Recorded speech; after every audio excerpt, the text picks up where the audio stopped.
Bien, creo que ya estamos en vivo por el YouTube del CCT La Plata, ¿no? Del CONICET, y tenemos que empezar. Eh, yo soy Facu Saxe, voy a hacer un poquito la presentación de quienes van a exponer en esta charla de hoy y alguna otra cosilla.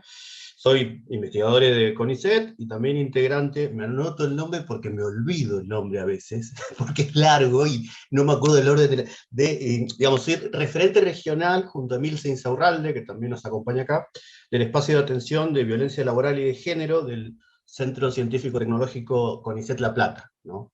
Este espacio se comenzó a configurar desde fines del año pasado a hoy en día, ¿no? Y después Emilce nos va a contar un poco más, ¿no? Nosotros dos somos como referentes para el CCT de La Plata del Observatorio CONICET, ¿no? La charla de hoy, que a mí me encanta el título que se terminó, que no lo puse yo, pero me pareció como muy interesante ese título para pensarnos hoy, ¿no? ¿Cómo impacta la perspectiva de género en el funcionamiento institucional? ¿No? Para pensar CONICET, para pensar muchas de las cuestiones que las expositoras van a tratar hoy, creo que me parece que resume a la perfección un poco la idea de esta charla organizada, ¿no? Digo, por Emil, por el CCT, propuesta por Gloria, digo que hay como mucho trabajo detrás de la organización, ¿no?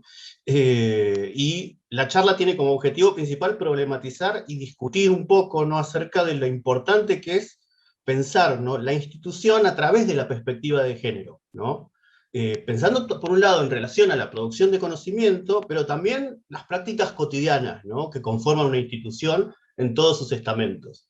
Desde ahí es un poco, nuestra idea va un poco a, bueno, ¿cómo repensamos las prácticas que tenemos, ¿no?, en las instituciones que habitamos? Digo, aquí además estamos como atravesadas por diversas instituciones, ¿no? Por CONICET, por la universidad. Bueno, nos acompaña Erika también, ¿no?, pensando en instituciones que vienen atravesadas por distintas lógicas, pero que tienen que también impacto de lo que viene del pasado y de lo que está pasando en nuestro presente respecto a feminismos, diversidad, ¿no?, etc.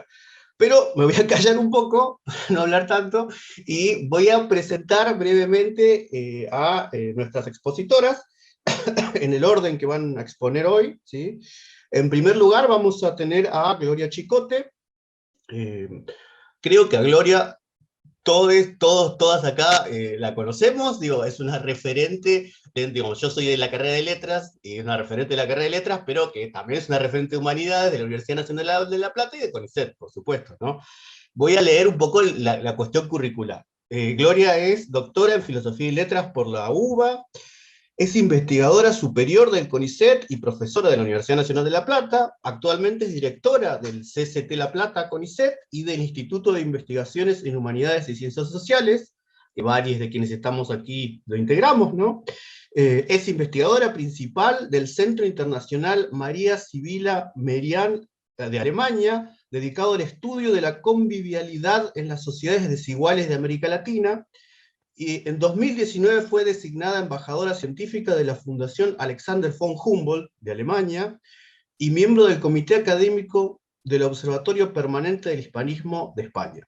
Podríamos seguir un montón hablando del currículum, pero tampoco es la cuestión aquí, ¿no? Gloria nos va a hacer una presentación a nivel institucional y a pesar un poco algunas de esas cuestiones, ¿no? Luego vamos a tener a Erika Heinz. Si lo pronuncio mal, Erika, después vos lo corregís porque quienes tenemos apellidos extraños nos pasa, ¿viste? Que siempre lo pronuncian mal, ¿no? Erika Heinz es doctora en química, profesora universitaria, investigadora independiente del CONICET, especialista en tecnología de alimentos en licencia y política argentina. Entre 2017 y 2019 fue ministra de Ciencia y Tecnología e Innovación Productiva de Santa Fe, convirtiéndose en la primera mujer en Argentina al frente de una cartera de ciencia. Al finalizar su gestión fue elegida diputada provincial para el periodo 2019-2023. Pertenece al bloque socialista, es una de las fundadoras de GENCIT, una plataforma para promover y apoyar el avance de las mujeres e identidades de la diversidad de género en investigación, ciencia, tecnología e innovación productiva. Erika nos va a hablar de reingeniería feminista del diagnóstico a la política pública, ¿no? Qué importante las políticas públicas, qué bueno que esté Erika también para contarnos un poco ahí al respecto, ¿no? Luego vamos a tener a Patricia Flier, ¿no? Patricia Flier, lo digo bien, ¿no? Que también es una, digo, yo soy de la Facultad de Humanidades, Gloria de la Facultad de Humanidades, Patricia también de la Facultad de Humanidades, Emilce también, así que es como que somos, también, hay como varias lógicas de identidad común también, ¿no? Dando vueltas. Eh, Patricia es doctora en Historia por la Universidad Nacional de La Plata, investigadora del Instituto de Investigaciones en Humanidades y Ciencias Sociales del UNLP CONICET, también es directora del doctorado en Historia, docente, por supuesto, de la Facultad de Humanidades y Ciencias de Educación de la UNLP, y actualmente integra el proyecto de la Escuela Sindical de Género como secretaria ejecutiva. Y nos va a hablar justamente de la Escuela Sindical de Género y, su, digamos, y el vínculo de ese proyecto, de que ya está funcionando, ¿no? Dentro del funcionamiento institucional, la perspectiva de género, etc. Luego vamos a tener a Emilce Insaurralde, la otra referente del espacio de atención, que ya dije el nombre, que nos va a hablar un poco de algunas cuestiones sobre el espacio de atención, no las repito ahora porque las va a contar después Emilce, y vamos a tener un cierre musical que lo va a presentar, creo, Emilce, si no me equivoco yo, porque tengo acá el guión, pero muchas veces me equivoco en los vivos. Pero bueno, me callo y no digo más nada. Muchas gracias a todos por estar acá, a todas, a todos, y a quienes nos están siguiendo por el YouTube en vivo. Nada, estamos muy, muy contentes, contentas, contentos. Sí.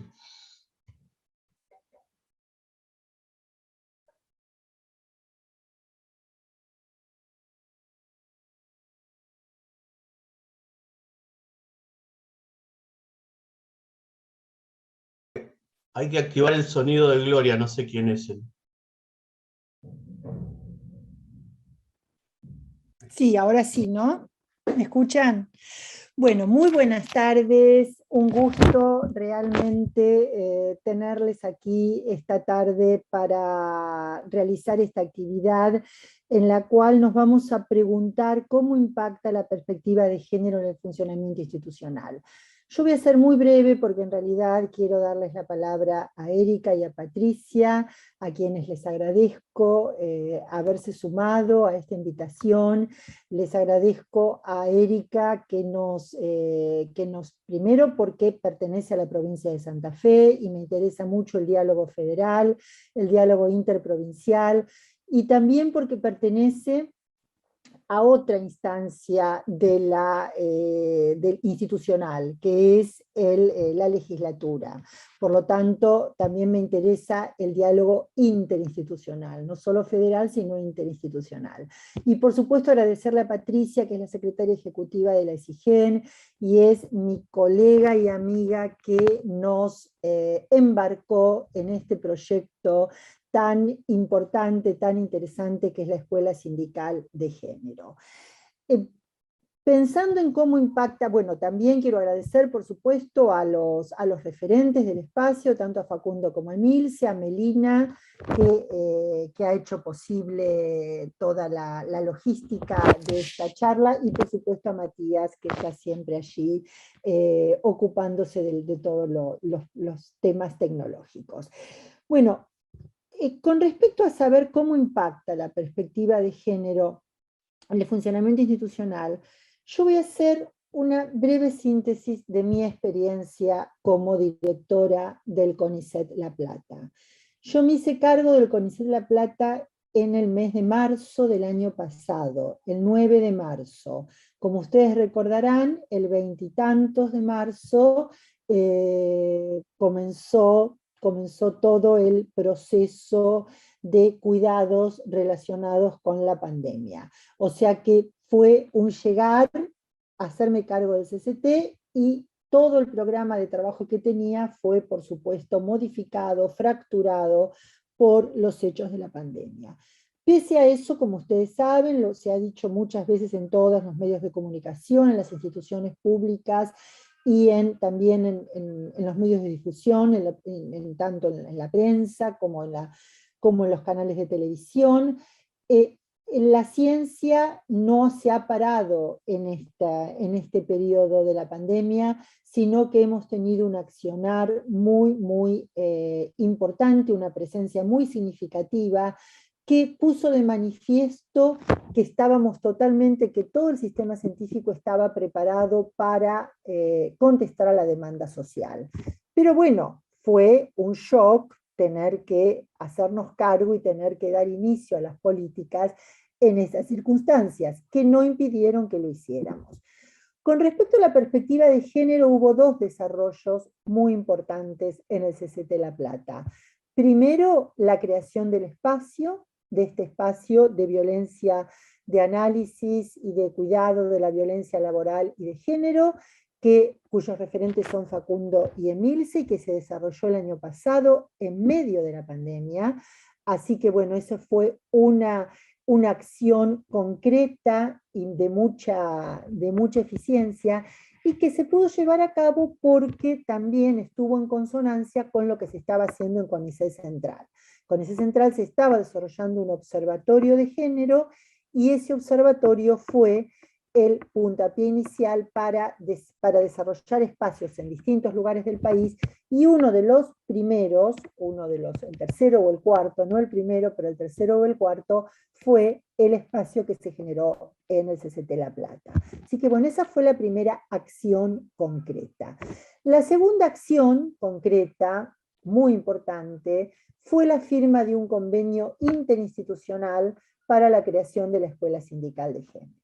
Y aquí, bueno, fue fundamental porque firmamos ese convenio el Ministerio de las Mujeres de la Provincia de Buenos Aires, la Asociación Bancaria, la Universidad de La Plata, el CONICET y la Comisión de Investigaciones Científicas de la provincia. Esas 5 instituciones nos pusimos, que somos muy diversas, nos pusimos de acuerdo para desarrollar una escuela sindical de género, de la que no voy a hablar demasiado porque Patricia nos va a informar, pero sí voy a decir que en un tiempo récord pusimos en marcha una diplomatura, que ya tenemos las primeras 250 egresadas, la primera cohorte de los primeros 250 egresados de la diplomatura, que va a ser ahora en diciembre, y que además tenemos en marcha ya proyectos de investigación. O sea, hay una sinergia entre capacitación, investigación, universidad, CONICET y el mundo del trabajo. La asociación bancaria, pero no solo la asociación bancaria, como lo va a explicar Patricia, están involucrados en este proceso. En este punto se impone a nivel nacional la necesidad de capacitar con todos los contenidos de la ley Micaela. Y esta charla intenta ser una primera aproximación a esa problemática y una primera aproximación a futuras capacitaciones que va a haber el año que viene relacionadas con la ley Micaela. Por eso dijimos que a todos aquellos que hayan cursado, que hayan seguido la charla, con mucho gusto les vamos a extender certificados de asistencia que sirvan para los futuros trayectos que tienen que acreditar para la capacitación en la ley Micaela. Bueno, solo esta brevísima presentación. Ahora sí, le quiero dejar la palabra a Erika, que sé que tiene sesión y que tiene que en un ratito volver a su sesión de la Cámara. Bueno, muchas gracias y te doy la palabra, Erika. Muchísimas gracias, Gloria, y muchas gracias a todos, todas y todos quienes están en la organización y quienes están conectados, porque la verdad que es un placer conectarme a esta reunión para contarles un poco acerca de la experiencia de política pública y un poco desafiando esto que decía en el título, más allá del diagnóstico, trabajar en algunas medidas de política pública en la cuestión de género. Voy a compartir un PowerPoint, una presentación. Como decía Gloria, estoy en sesión, me escapé un poquito porque justo están unos discursos que van a ser un poco largos, así que pido desde ya disculpas porque apenas termine me voy a desconectar. Me comprometo a ver el video que va a quedar grabado en el YouTube del CCT La Plata porque me interesa mucho la experiencia de la escuela de género que tiene que ver con la bancaria, con las instituciones como la SIC y como el CONICET. Me parece una sinergia hermosa, y además que se hayan asociado estas instituciones tan disímiles, pero que seguramente en género tienen problemáticas comunes, me parece un hallazgo. Así que felicitaciones, y voy a escuchar en forma asincrónica la charla de Patricia. Bueno, como decía el título, pensar así más allá del diagnóstico, una ingeniería, una reingeniería de la cuestión de género. La primera pregunta que me interesa plantear es si la marea feminista llegó también a las ciencias, no solamente al ámbito de las ciencias donde se diseñan las políticas científicas, sino al ámbito de las ciencias donde se ejecutan las tareas experimentales. En el caso mío, ustedes contaban que son todos de humanidades. Gloria vino acá a la Universidad Nacional del Litoral y nos ayudó mucho a pensar un instituto de humanidades, a evaluar nuestra ciencia de ciencias humanas, humanidades. Pero yo vengo de otro ámbito, vengo de la química y de las ciencias experimentales, y allí hay muchos discursos que están naturalizados también en las ciencias sociales, porque, por ejemplo, siempre me hace acordar algunas afirmaciones que dice Dora Barranco, por ejemplo, que el derecho es la columna vertebral del patriarcado, y que también hay otras como las humanidades, como la filosofía, que también están muy masculinizadas y no tienen para nada hecho el recorrido de pensarse en perspectiva de género. Pero es cierto que las ciencias experimentales vienen como atrás incluso en el discurso. Y para mostrar un poco este caso que les estoy diciendo, bueno, estoy afirmando que la marea feminista no llegó mucho a las ciencias, presento el primer caso, que es el caso cero. Ustedes saben que las carreras de todas las personas que investigamos están consteladas de hitos de evaluación para obtener una beca, para entrar a la carrera, para obtener un subsidio, para publicar un paper, para promocionarnos. Y si hay sesgos sexistas, si hay discriminación en la evaluación, desde ya que toda ese recorrido, esa trayectoria, esa hoja de ruta vital va a estar diferenciada. Y este es un trabajo que hizo Corinne Mosra-Cusan, es un clásico, ella lo hizo con su equipo. Es una investigadora que viene de la psicología conductista, trabaja en Stanford, y lo que ellos hicieron fue crear un currículum ficticio y mandarlo a evaluar a 100 evaluadores, varones y mujeres, de las universidades más prestigiosas de Estados Unidos, y lo que vieron era que había una diferencia significativa en el puntaje, que recibía el mismo currículum exactamente si tenía nombre de mujer, Jennifer, que si tenía nombre de varón, John. Por supuesto que John resultaba aventajando a Jennifer en todas estos atributos, competencia, empleabilidad, y había muchos menos que estaban dispuestos a dirigirle la tesis. No solo eso, sino que aquellos que estaban dispuestos a dirigirle la tesis le ofrecían un salario 25% menor. Este es un trabajo anglosajón de Estados Unidos, donde los salarios no están estandarizados, sino que existe un contrato que se firma entre el investigador o investigadora que tiene un subsidio y los becarios que desean formarse como doctores, y entonces ahí se produce una negociación muy liberal, punto a punto. Bueno, fíjense que a Jennifer le ofrecían 25% menos de salario que a John. Entonces, este paper, que ya va a tener 10 años el año que viene, fue un golpe a, digamos, la idea de la meritocracia, digamos, muy imparcial, que no tenía ningún sesgo, a la idea de que quienes evaluaban solo evaluaban el mérito y no ninguna otra cosa más. Y los propios profesores que participaron en ese estudio se empezaron a preguntar, bueno, en definitiva, ¿estoy cometiendo una discriminación? ¿Estoy ejerciendo una discriminación? ¿Tengo un sesgo aun cuando no lo deseo aplicar? Y se acuñó el término de sesgo inconsciente. Hay muchos otros ejemplos donde la discriminación es manifiesta, flagrante y se ejerce a sabiendas, pero también hay muchos casos donde se puede hacer involuntariamente. Muchas veces cuando nosotros hablamos de esto, lo que nos responden los colegas o los investigadores e investigadoras es, eso era antes. Las nuevas generaciones, esa es una frase muy usada, las nuevas generaciones son distintas, las nuevas generaciones ya son iguales, mi hijo trabaja a la par de mi nuera, criándoles niñas, haciendo las tareas del hogar, etc. Bueno, ¿qué pasa con las nuevas generaciones? Muchas universidades, incluidas las argentinas, hacen encuestas acerca del desempeño de los docentes. Les preguntan a los y las estudiantes cómo fueron los docentes. Bueno, este es un estudio que también es un estudio norteamericano. Yo busqué muchos estudios argentinos, incluso traté de buscar las encuestas, cómo eran las encuestas. El CIU Guaraní tiene un módulo de encuesta que cada universidad puede customizar. De hecho, a mis alumnos les hacen encuestas, pero no encontré ninguna producción científica sobre eso. Yo he recibido resultados de las encuestas, pero no los encontré a mano como para traerlos. Lo que se sabe es que, bueno, unas cosas que piden siempre las agrupaciones estudiantiles, nosotros ahora estamos de lecciones acá, es que los resultados de las encuestas, de cómo evalúan los estudiantes a los profesores y las profesoras, sean vinculantes, influyan en la carrera docente, en las universidades que hay, o en los concursos en las universidades que no hay carrera. Y es algo muy importante prestar atención al sesgo de género que tienen esas encuestas. En muchas universidades se dejaron de hacer en Estados Unidos porque son muy perjudiciales para las mujeres.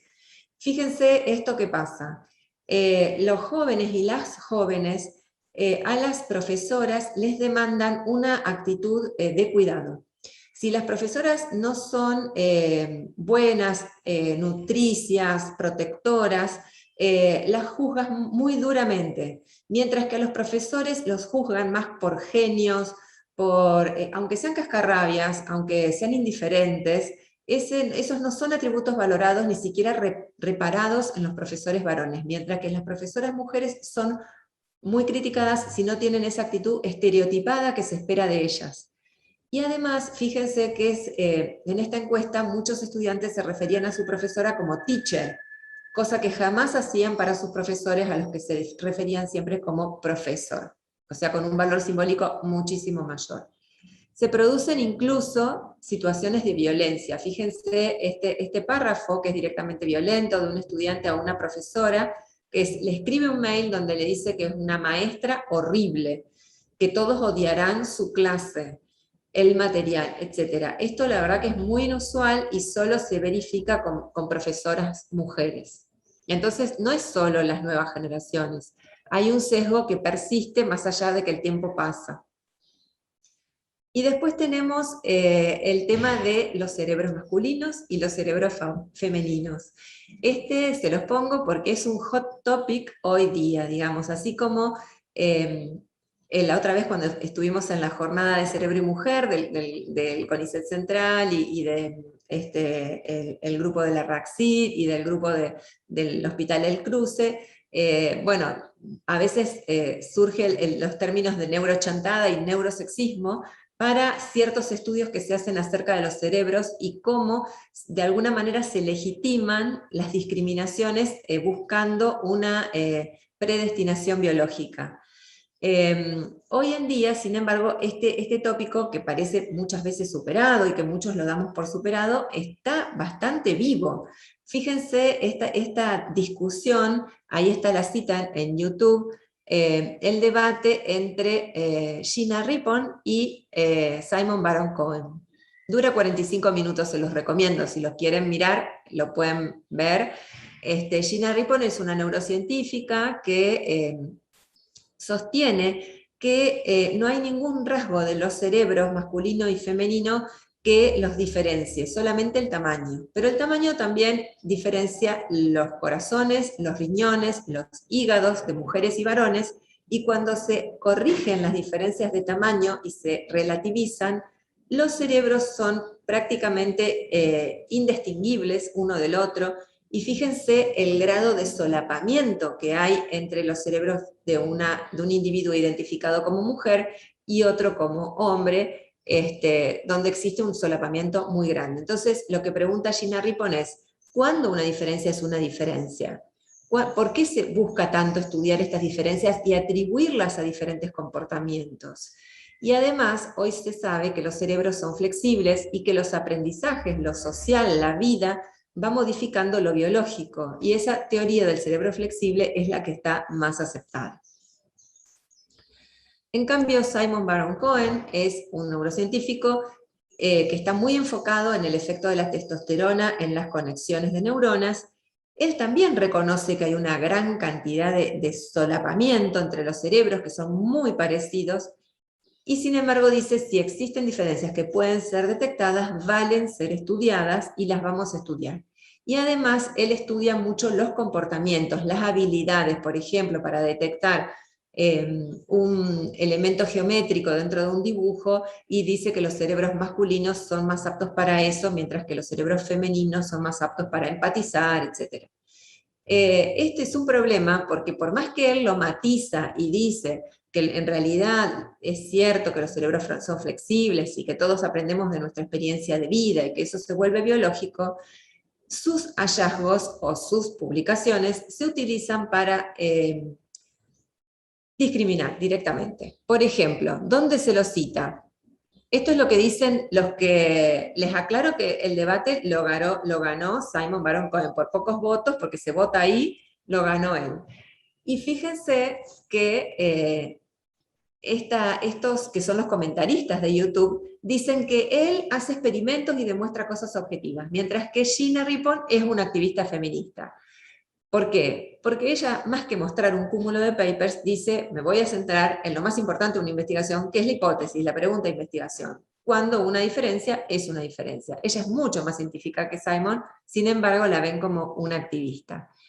Y este tipo de hallazgos es el que justificó, es el que le dio base, por ejemplo, al célebre memo de Google, que fue un memo muy sexista, donde uno de los empleados de Google dice, todo lo que son medidas de promoción para diversificar los elencos de esta compañía es solamente el afán de ser políticamente correctos y va en detrimento de la calidad porque las mujeres no tienen cerebros preparados para pensar tecnología, son buenas para empatizar, buenas para el lenguaje, pero no pueden programar, no tienen un cerebro lógico matemático, etc. Nada de eso existe en la evidencia, pero algunos estudios de estos del neurosexismo, al igual que como hace un siglo los estudios del cerebro de los negros versus el cerebro de los blancos servían para sustentar el racismo, estos estudios siguen ahora, aún hoy, sustentando estereotipos entre varones y mujeres y discriminación. Bueno, ¿qué podemos hacer? Como les decía, la idea, acá les pongo la definición de feminismo de Diana Mafia, porque a mí me resulta muy clara, y ella dice que es la aceptación de 3 principios. Uno descriptivo, que se puede comprobar estadísticamente, que en todas las sociedades las mujeres están peor que los varones. Uno prescriptivo, de orden ético o moral, que dice, bueno, no es justo que esto sea así. Y uno práctico, que podríamos expresar como que una vez aceptados los 2 primeros, voy a hacer lo que esté en mi alcance para que esto no continúe siendo así, y si es posible para impedir que siga reproduciéndose. Bueno, entonces desde ciencia, ¿cómo hacemos para atender estos 3 puntos de la definición? Bueno, para reconocer que hay un problema, lo que hacemos en general son estrategias de visibilización, de toma de conciencia, de legitimar con la evidencia. Por ejemplo, nosotros cuando estuvimos en el ministerio, lo que encargamos a una consultoría a un grupo del CONICET de Rosario y de la Universidad Nacional de Rosario, que al final terminamos co-creándolo con el equipo nuestro de políticas de género, para hacer una encuesta de uso del tiempo con un cuestionario presencial, con una muestra sobre los investigadores de nuestra provincia, que estaban en el CONICET, pero también en el INTI, en las universidades nacionales, y sacamos las brechas de uso del tiempo, y también sacamos la brecha económica, de ingresos, de varones y mujeres. Y eso nos sirvió como un laboratorio, porque Santa Fe no es tan distinto al resto del país, y hay muchos científicos y científicas, y está disponible el informe si lo desean consultar. Van a salir muchas tesis y papers de ahí, espero. También hicimos una campaña que se llamaba Más Igualdad, Mejor Ciencia, donde esperábamos incidir con objetos de laboratorio, puntas de pipetas, por ejemplo, que se usan en biotecnología, en química, pero también botellas de agua, anotadores, objetos para llevar al lugar donde les decía hoy, donde se hace ciencia, donde se ejecuta ciencia, no solamente donde se trabajan las políticas, porque ahí es donde se tienen que dar las discusiones. Y bueno, finalmente les presento el programa de género. Nosotros en 2018, a nivel provincial, tuvimos un programa de género que hoy se reconoce como un antecedente de programas nacionales, y que fue el primero de política científica con esta perspectiva. Una de las primeras cosas que hicimos fue un congreso internacional de género en ciencia, donde venían no solamente las que estudian estudios feministas, sino también aquellas que hacen diversas disciplinas con enfoque de género, o que tienen esta inquietud en sus distintas disciplinas, matemática, física, biología, historia, etc. Y que retomó Córdoba. Esto se hizo en 2019, y hace poquitos días se hizo en Córdoba, también en la región centro, uno similar. Acá está Londa Schivinger, que es una investigadora que trabaja estos temas, que asistió virtual.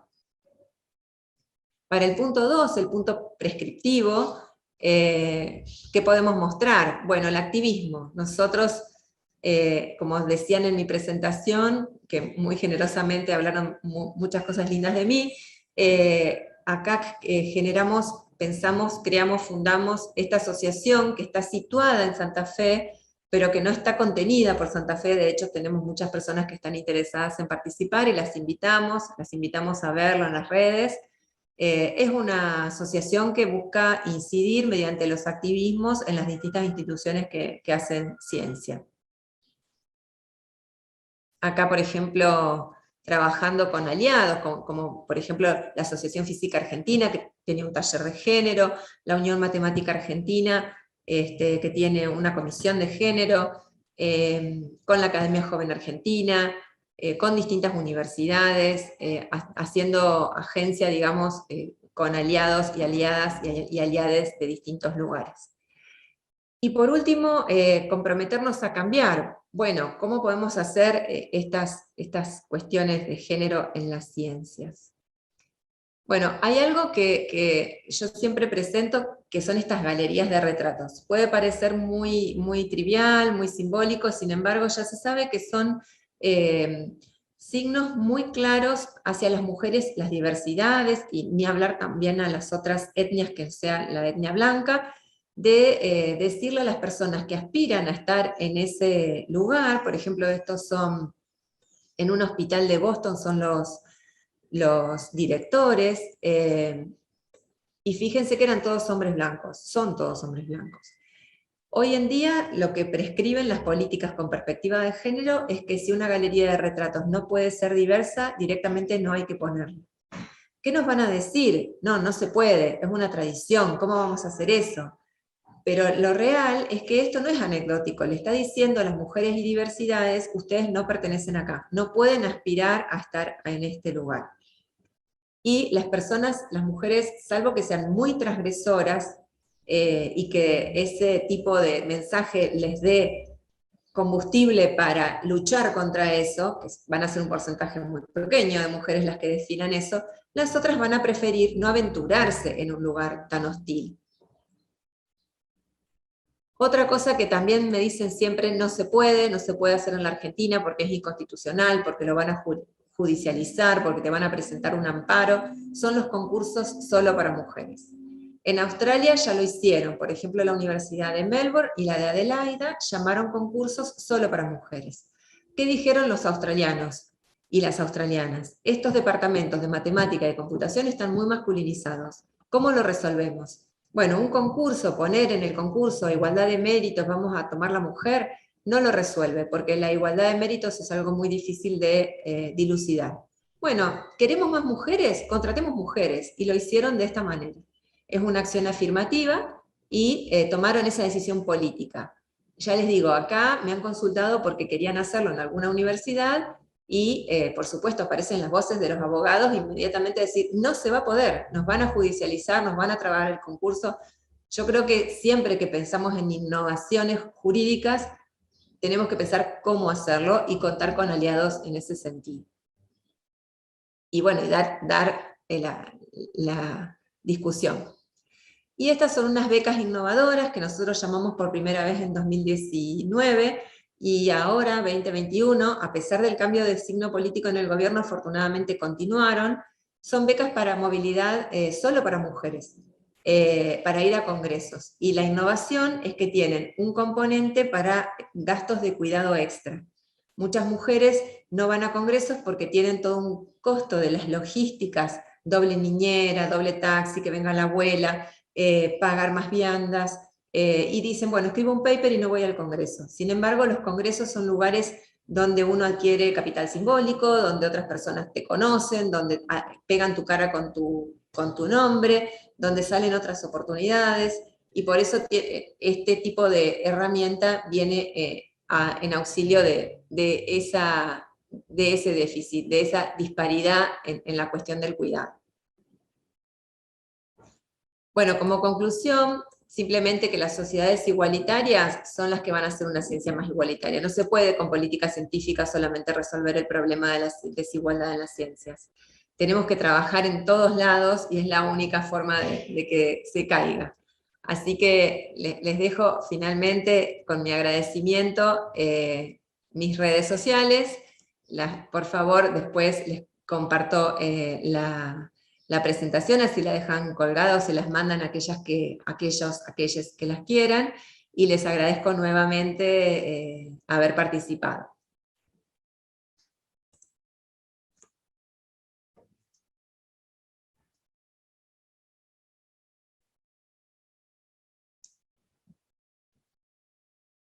Gracias a ustedes, me desconecto y mil disculpas por no poder quedarme a las otras exposiciones, las miraré luego. Muchas gracias. Chao.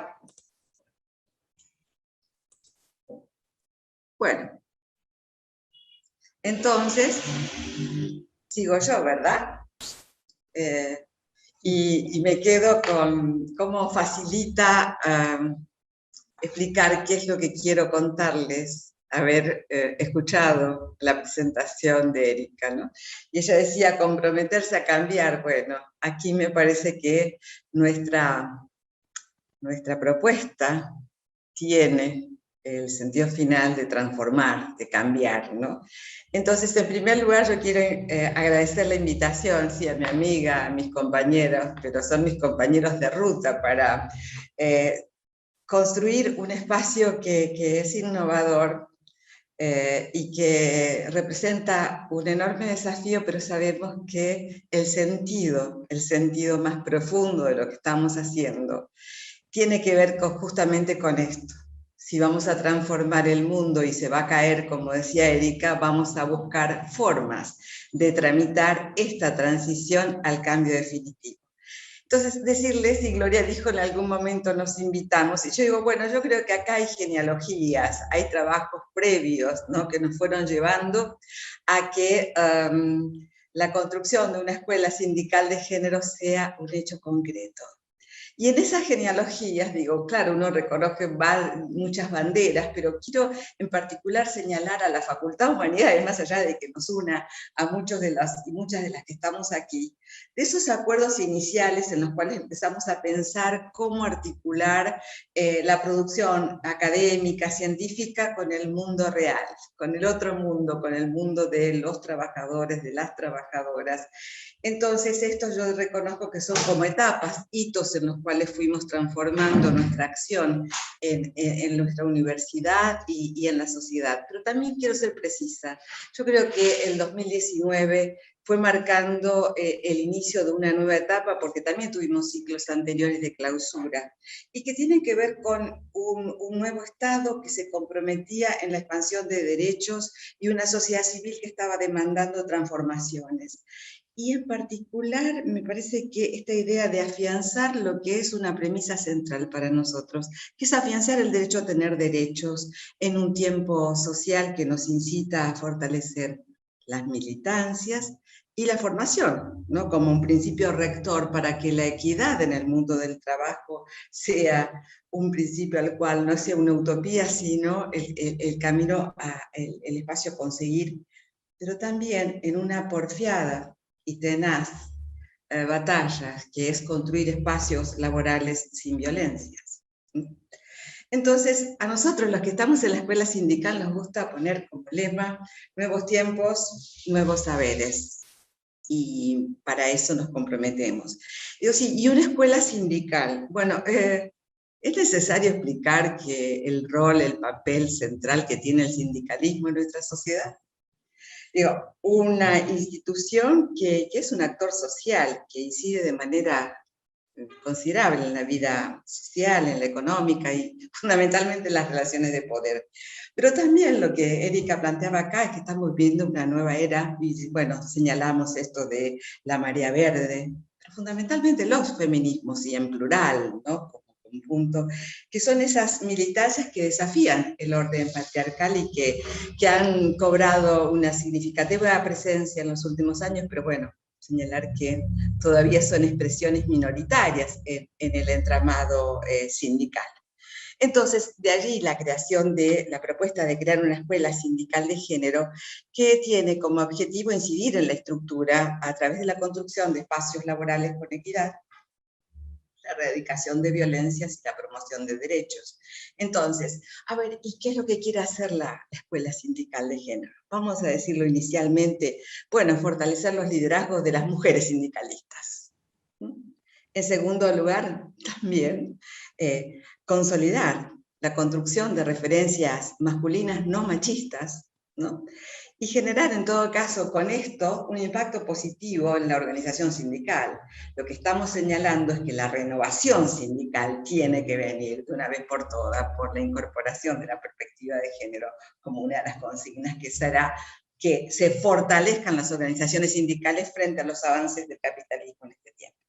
Ahora, esta escuela aspira a mucho más, y hoy Gloria lo decía y voy a volver a repetir, porque en esa alianza estratégica, y creo que estábamos juntas en la Facultad de Humanidades, cuando dijimos, bueno, es un tiempo de articular instituciones, entonces allí aparece, sí, nuestra facultad, la de Humanidades, en la Universidad Nacional de La Plata, pero es conjuntamente con el Consejo Nacional de Investigaciones Científicas y Tecnológicas, el Ministerio de las Mujeres, recientemente creado, Políticas de Género y Diversidad de la Provincia de Buenos Aires, la Comisión de Investigaciones Científicas y, en este caso, la Asociación Bancaria, liderando al mundo sindical, a todas las organizaciones gremiales sindicales de nuestro país. Entonces decimos también, pero esto fue justamente una articulación para dar respuesta a las demandas sociales, a este movimiento feminista, pero centralmente también a las transformaciones que los procesos del trabajo están incidiendo en la transformación de las formas de la inserción laboral en nuestro país. Entonces, sabemos que de esta escuela lo que apuntamos es a crear un espacio interinstitucional, pero interdisciplinario también, ¿no? Con donde la capacitación, la formación, la investigación y la promoción artístico-cultural orientada a la ampliación de derechos esté destinada a esa transformación de las y los trabajadores de nuestro país y, como bien decíamos, también en la región. Y dentro de una serie de dispositivos e instrumentos, yo creo que debemos presentar, lo que Gloria avanzó también es en la presentación de nuestra diplomatura universitaria, Formación en Género para la Acción Sindical, una propuesta que entre sus objetivos centrales lo que busca es potenciar el liderazgo de las mujeres en las organizaciones para alcanzar niveles de representación y reconocimiento. No son tareas menores. Entonces, lo que en lenguaje, cotidiano y mucho más sencillo, se suele decir, bueno, que las mujeres ingresen a la mesa chica de las organizaciones sindicales donde se toman realmente las decisiones. Entonces, para ello nosotros proponemos y trabajamos en distintas performances que les otorguen destrezas. ¿Para qué? Para consolidar liderazgos sindicales, También trabajamos en la escucha atenta de experiencias para generar esas transformaciones que conduzcan a la apropiación y al ejercicio para la toma de decisiones desde una perspectiva feminista, pero en el afianzamiento también de nuevas formas de conducción basadas en la experiencia de la construcción colectiva. Entonces, yo digo que siempre debemos ser precisas, ¿no? Porque debemos recordar que cuando hablamos de género, no hablamos solamente de las mujeres y de los colectivos, de las diversidades sexuales, no. Justamente hablar y trabajar de la perspectiva de género es señalar esa dimensión constitutiva de las subjetividades, de las relaciones sociopolíticas entre los sexos y de la vida social en su conjunto. Entonces, no solo se trata de comprender el significado de los sexos y los géneros, sino especialmente de las razones de las desigualdades establecidas entre ambos. Entonces, digámoslo otra vez, hablar de género es hablar de una relación social de poder asimétrica, en las cuales nuestros esfuerzos por la conquista de la equidad es una tarea imprescindible y en la cual estamos trabajando. Hemos visto en la presentación anterior la desigualdad y la inequidad como uno de los puntos. Entonces, justamente estamos trabajando, intentamos poner todos nuestros esfuerzos en reparar esas desigualdades, intentar paliar esas injusticias y discriminaciones y fundamentalmente las violencias de género. Entonces, volviendo a que en esta escuela lo que apuntamos es al poder transformador de la educación y de la formación continua, porque lo que se trata es la transformación de valores, ¿sí? Entonces, ¿cómo habilitar estos replanteos de las y los integrantes de las organizaciones sindicales en pos de lograr mayor igualdad, democratización y fortalecimiento de las organizaciones? Pero también quiero ser precisa, no solamente este es un espacio para los y las sindicalistas, es un espacio que va mucho más allá, que tiene que ver con las militancias para construir espacios en las instituciones donde la perspectiva de género no sea una propuesta políticamente correcta, sino que realmente el ingreso no sea un maquillaje, no sea un maquillaje donde el patriarcado y los actores tradicionales encuentran formas de presentarse socialmente como actores que adoptan la incorporación de la perspectiva del género, pero sabemos que finalmente puede ser solamente una fachada y lo hemos visto. ¿Qué contarles entonces? Que cuando creamos esta escuela con estas compañeras, compañeros que se sumaron a este esfuerzo, nos dimos cuenta que el secreto también era un desafío para las y los docentes, les docentes de nuestro país. Y el punto era articular también en este caso a todas las que estamos trabajando en distintas universidades públicas nacionales para ser parte de este proyecto que además es necesariamente interdisciplinario. Sabemos que provenimos del campo de la economía, de la historia, de la sociología, de la antropología, bueno, veíamos de las ciencias exactas en este momento, equipos docentes que hemos logrado convocar para ser parte de esta, con extensa experiencia académica, pero también con reconocida militancia feministas. ¿Y qué decimos? El punto es trabajar en una pedagogía del diálogo y del trabajo interuniversitario, porque también hoy lo señalaba, creo que Gloria, al explicarnos que nuestra escuela se asienta en la provincia de Buenos Aires, pero es una escuela que está pensada para la República Argentina y para la región. Entonces, en este proceso de articulación de instituciones, creo que el CONICET y su presencia en todo el país nos está dando también la posibilidad de encontrarnos con realidades diferentes y con actoras y actores que requieren de trabajos para la tramitación de construcción de espacios con mayor equidad o con erradicación de violencias que cuenten con la experticia de la familiaridad local. Entonces, este espacio también de construir redes y fortalecer redes interinstitucionales con otras redes hace que las enormes tareas se enriquezcan y se fortalezcan en el tiempo. Pero decirles también, la escuela no es solamente el espacio de formación que ofrece una diplomatura, sino distintos trayectos formativos, donde los puntos centrales que consoliden esa transformación tienen que estar allí. O sea, un trayecto formativo que piense, bueno, ¿qué es el derecho laboral con perspectiva de género? Por poner algo como una de las asignaturas que nos están interpelando, o cómo es la comunicación con perspectiva de género.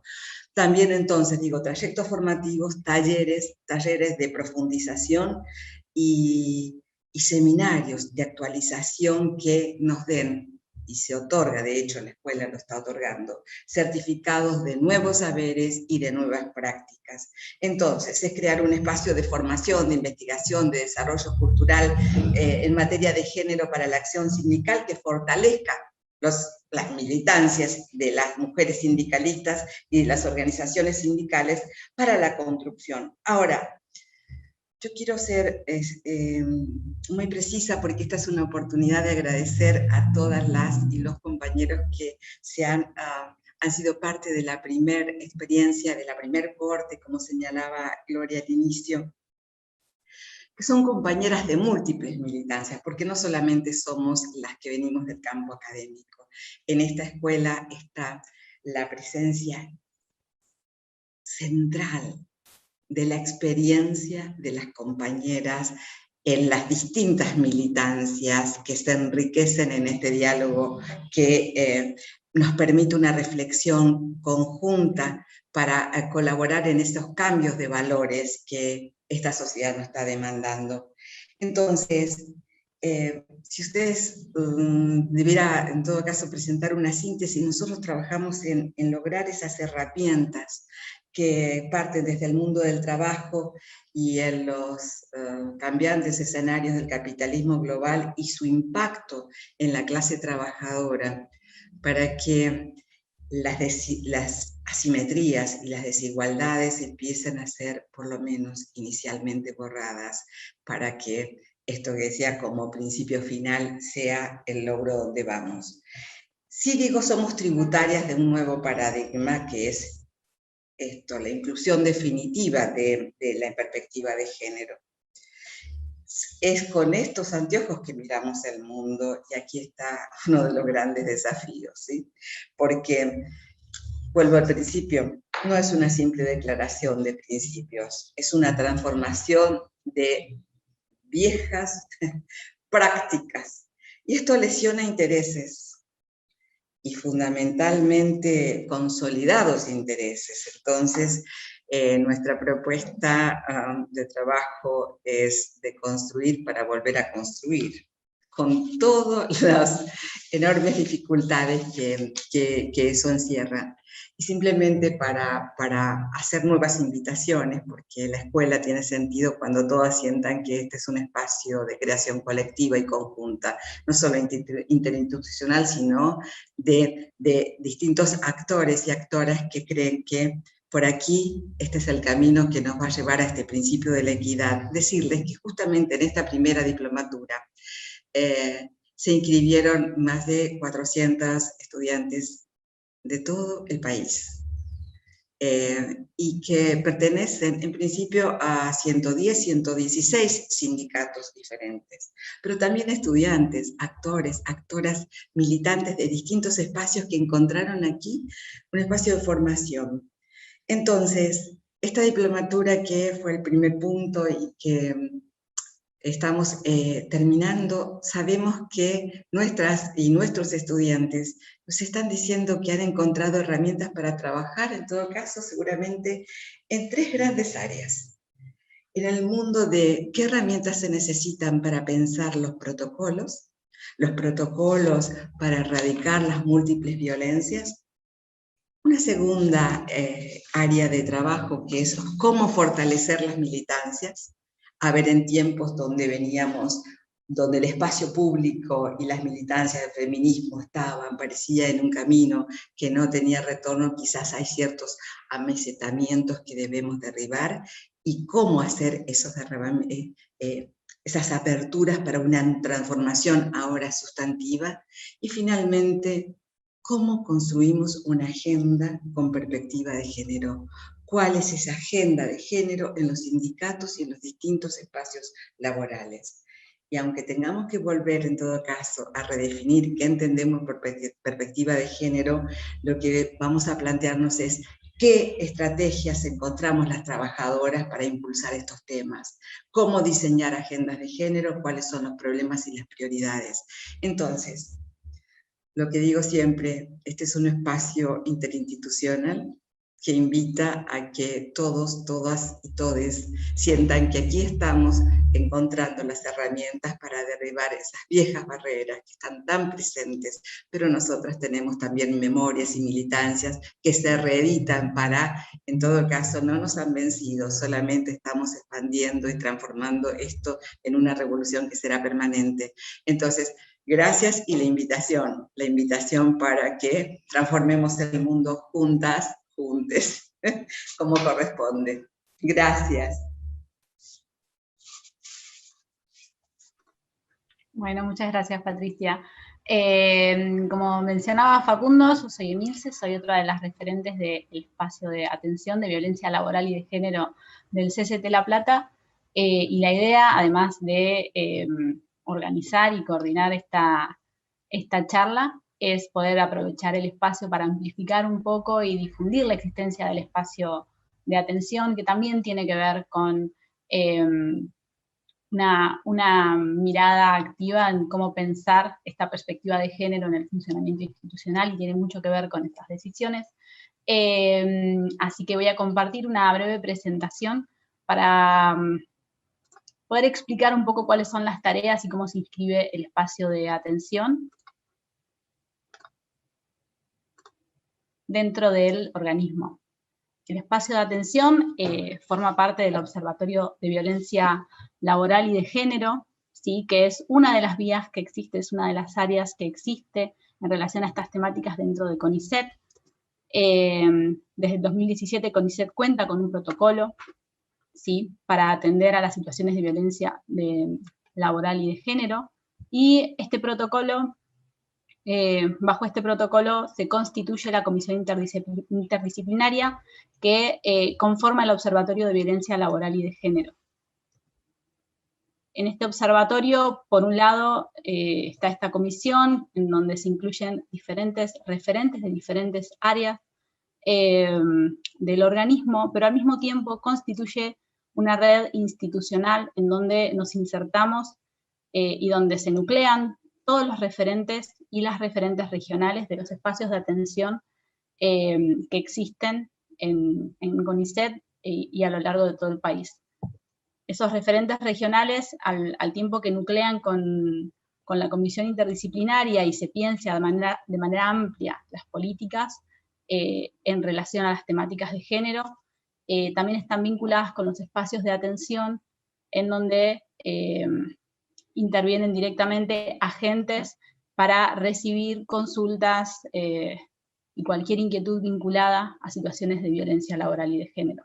¿Sí? Estos espacios de atención están pensados justamente para garantizar la aplicación del protocolo que existe desde 2017.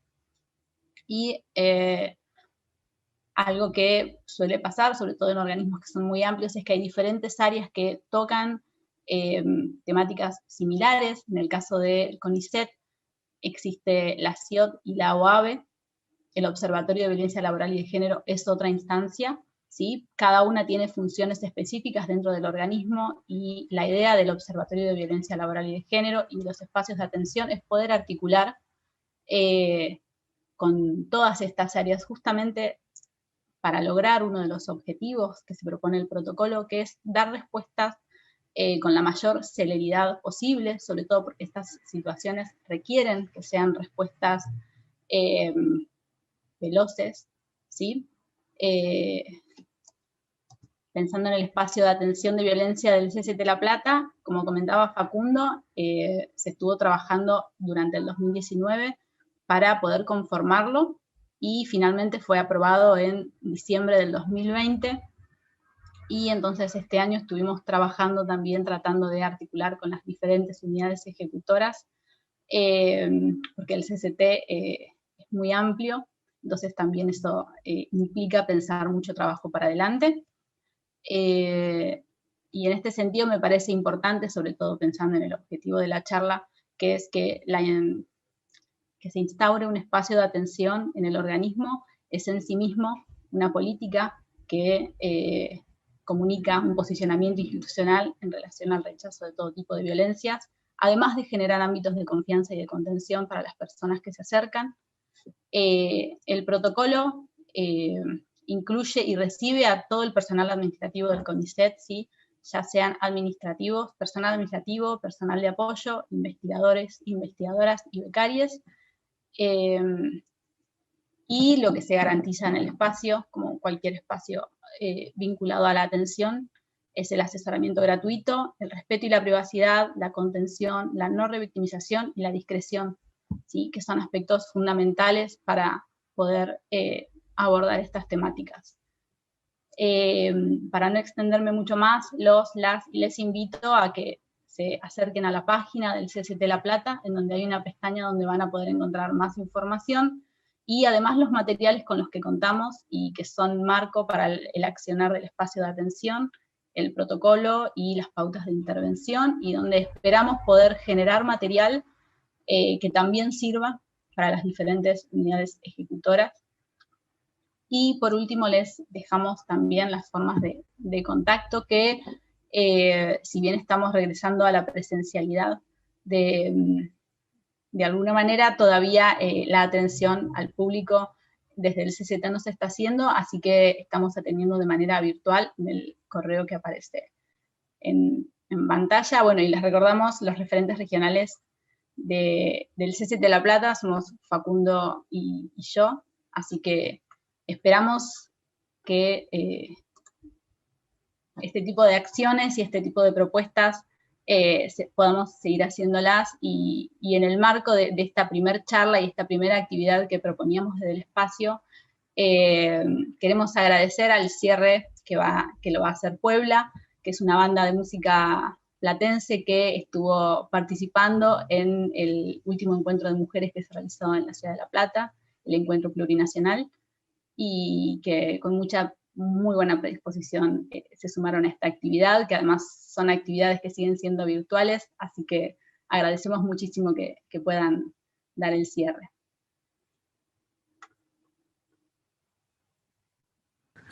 Hola, buenas tardes. Hola, tardes, muchas gracias por la invitación. Sí, gracias por la invitación. Vamos a hacer una canción que en este mes de la identidad la hicimos para las abuelas y las madres de Plaza de Mayo, y vamos a hacer una versión muy chiquitita porque normalmente tiene acordeón y batería y un montón de instrumentos, pero como el Zoom satura, vamos a hacer una versión muy reducida. Muy reducida. Van a tener que imaginar lo que no aparece, pero bueno. Un entorno musical se van a tener que imaginar, y si se quedan con ganas, después pueden ir a escuchar la versión. La verdadera. La verdadera.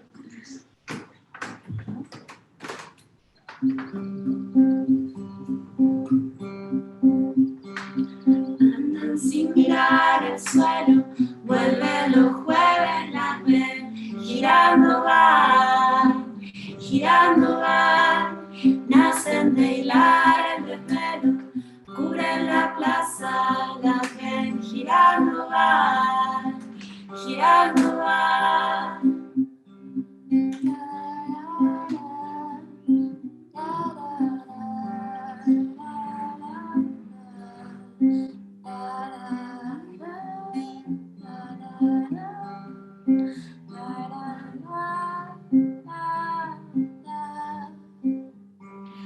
Dejen palabras de fuego, no hay lágrimas en su voz, girando van.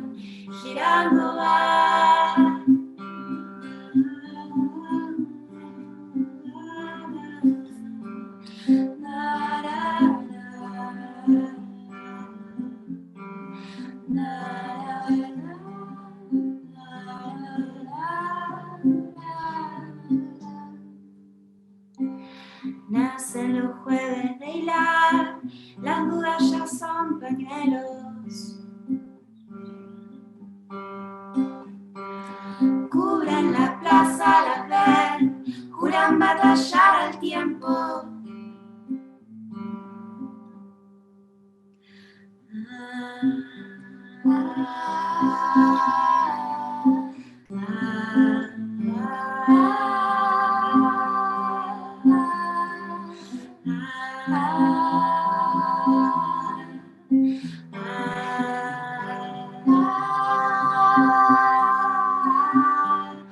Andan sin mirar el suelo, vuelven la peor.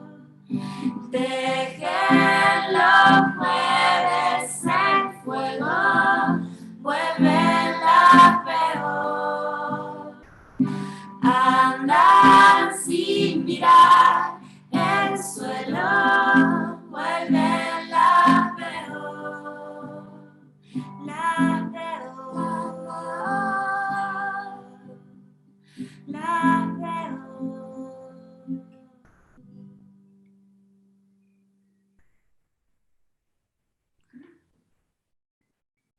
Bueno, muchas gracias. Muchas gracias por invitarnos a este encuentro tan especial y esperamos que se haya escuchado algo porque sabemos que el Zoom satura un poco con muchas voces, por eso no quisimos sumar cosas, pero bueno, esperamos que hayan escuchado bien. Sí, muchísimas gracias por participar. Bueno, esperamos poder tener propuestas así también más adelante y poder alimentando un poco el espacio de atención y todo lo que tiene que ver con trabajar con perspectiva de género en La Plata. muchísimas gracias. Muchas gracias. Muchas gracias y gracias a Meli. Chao. Gracias Adiós. por la canción.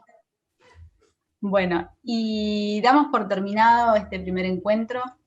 Muchas gracias a todas y todos quienes participaron y ayudaron a que se pueda llevar adelante y esperamos encontrarnos pronto. Adiós.